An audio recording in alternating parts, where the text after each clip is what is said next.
Okay, imagine this.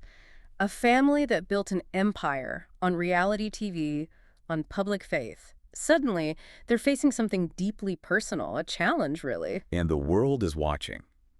Not just watching, dissecting every move. Right, the tension is just, Well, wow, what should be pure joy, a baby's birth, becomes this huge media moment loaded with brand implications. it really speaks to that core conflict of being, a modern dynasty in the public eye. The real surprise wasn't the baby, was it? It was how fast the younger generation grabbed the story. Yeah, using social media to completely flip the script. Exactly, away from any hint of, shame or family drama. So today we're going to dive deep into the sources surrounding this. We're talking about the birth of August May Nash. She's the daughter of Priscilla Robertson, who's 19. You know her from Duck Dynasty, and her partner Dillon Nash. He's 18. Welcome, everyone, to the Deep Dive. So our mission, as always, is to unpack the articles, the Instagram posts, the family statements, all of it. We'll analyze it quickly, but get right to the heart of it. Because this isn't just a celebrity baby story. It's a fascinating look at crisis management, isn't it? Generational shifts that clash between a very public conservative brand and, well, messy personal lives. Okay, let's kick off with how they actually rolled out the news. August Mary Nash. She was born on Monday, October 6th. But the public didn't hear about it until Wednesday the 8th. 2 full days. Yeah, that gap is telling. Strategic pause.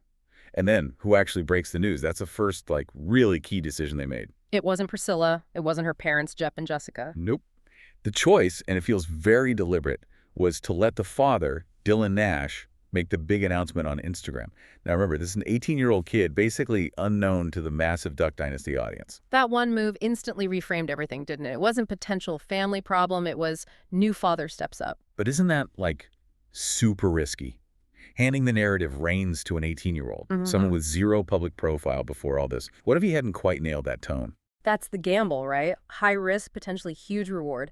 But I think now authenticity just plays so much better than something overly polished. And his post was authentic. Simple, but really effective. He put up that black and white photo, the one the baby's tiny hand clutching his finger. Yeah, classic. And the caption did a lot of the work. Absolutely.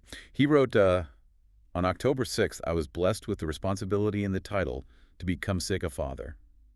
There's a little typo in there, but the message is clear. We are proud to welcome August May Nash to the world Dar.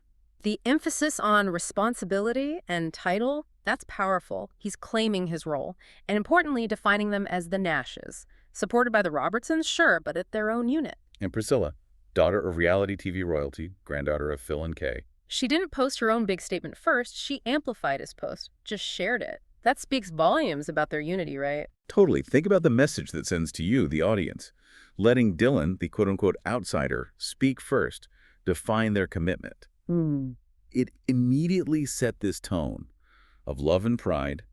It strategically sidestepped any narrative of crisis that might have been brewing. And it really highlights the difference in their backgrounds. She grew up on camera. He's just graduated high school in Louisiana. His Instagram apparently only kicked into gear because of the baby news back in August. Yeah, quite the contrast. Yet he's the one taking charge of the story here. And his earlier posts kind of backed this up too, didn't they? Even when they first announced the pregnancy. Right. He had that line. Let me find it. Yeah. I may be young, but the moment I saw you, my heart grew up. You're my reason now, and I promise to be everything you need. Quite mature for 18. He leaned into the potential negatives, young, teen dad, used hashtags like hashtag first time dad and spun them into purpose. It's such a modern way to handle fame. Your personal story trumps the old brand rules. Exactly. They basically neutralized the potential backlash by getting out front with this united, committed message. But to really get why this pivot was so necessary, we get a look at what they were pivoting away from. Ah, yes. Because this whole positive unified front, it was definitely a reaction, a response to the, let's call it controversial initial announcement from Priscilla's mom. Which brings us right to the heart of the conflict. Let's rewind to July 2025. The first public word comes from Jessica Robertson, Priscilla's mother. And that is what really set off the debate. Yeah, the phrasing she used. It was trying to do two things at once, wasn't it? Maintain the brand, but also show love for her daughter. A real PR tightrope. Let's get specific with the language, because this is what caused the polarization. Jessica wrote, This isn't the plans we had laid out for Priscilla, but God takes our meager offerings and turns them into his greatest blessings. We are so proud that Priscilla and Dillon chose life for their baby. Oof, not the plans we had laid out. Meager offerings. It raises the question, right? Did trying to walk that narrow path actually work? Or did that very specific, slightly ambivalent language cause more problems than just a simple, happy announcement would have? Well, the critics jumped on it immediately. People called it judgmental. Extremely backhanded was a phrase thrown around a lot. You saw tons of comments pointing out the perceived disappointment, that Priscilla wasn't married. And the sources make it easy to see why. Just a month before, Jessica announced her married daughter Merritt's pregnancy. Her tone then, over the moon to announce another grand baby on the way. Totally different vibe. The contrast was pretty stark. It definitely fueled the idea that she wasn't thrilled about Priscilla's situation. But you have to connect it to the bigger picture, like you said. The whole Duck Dynasty brand. It's built on conservative Christian values. Marriage before kids is a big part of that. This pregnancy directly challenged that identity. So Jessica's statement was maybe an attempt to acknowledge that deviation, the meager offerings bit, to keep faith with their conservative base. That's got to be it. Just pure celebration. Might have looked like they were endorsing something that goes against their stated beliefs. And throwing in chose life, that's a very deliberate signal too. Right, aligning with the pro-life movement, reinforcing those core values right when their personal lives seem to be deviating from the script. It was definitely an attempt to manage a difficult situation, trying to fit a real-life event into a very rigid brand box. Maybe not the smoothest delivery, but calculated for sure. And that's why Priscilla, stepping up later, felt so significant. After that initial wave of criticism, she posted those romantic baby bump photos. Yeah, with the caption, "Once upon a time, a boy loved a girl. Now they are about to love someone even more sized." It felt like the younger generation saying, okay, we hear the tradition, but this is our story, our truth. And once that truth, their truth, was out there and gaining traction, the rest of the family had to rally, right? Close ranks, manage the fallout. Oh, absolutely. What happened next shows, I think, a pretty sophisticated, coordinated response. A unified front. Key players like Willie and Corey Robertson stepped up pretty quickly. Willie made sure to say they knew about the pregnancy way beforehand. Smart move. Squashes any rumors they were blindsided or disapproved internally. Shows family unity. Definitely.